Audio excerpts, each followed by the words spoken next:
Io mi chiamo G. Io mi chiamo G. No, non hai capito? Sono io che mi chiamo G. No, sei tu che non hai capito. Mi chiamo G anch'io. Il mio papà è molto importante. Il mio papà no. Il mio papà è forte, sano e intelligente.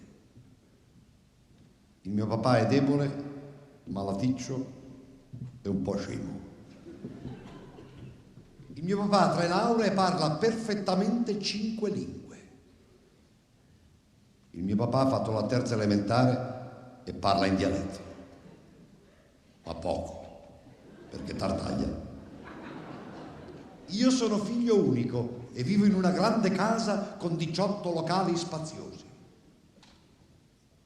Io vivo in una casa piccola, praticamente un locale.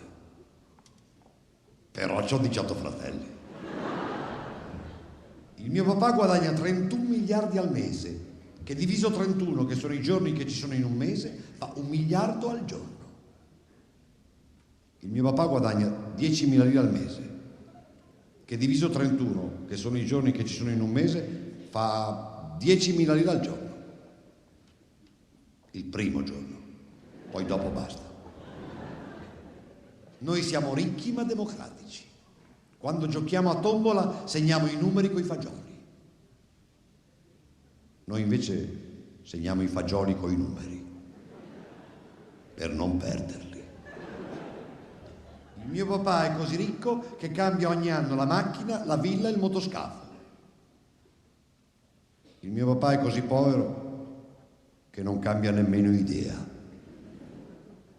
Il mio papà un giorno mi ha portato sulla collina e mi ha detto: guarda, tutto quello che vedi un giorno sarà tuo.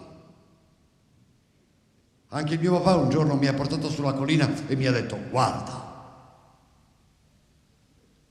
basta.